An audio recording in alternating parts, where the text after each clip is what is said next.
చెమటలేం చిందించాలా, శ్రమపడేం పండించాలా, పెదవిపై చిగురించేలా చిరునవ్వులు.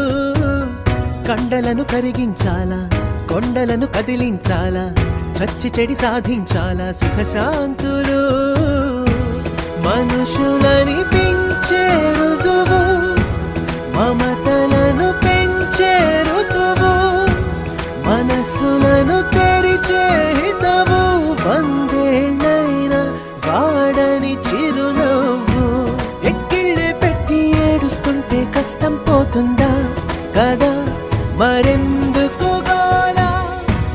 అయ్యయ్యో పాపం అంటే ఏదో లాభం వస్తుందా, వృధా ప్రయాస పడాలి.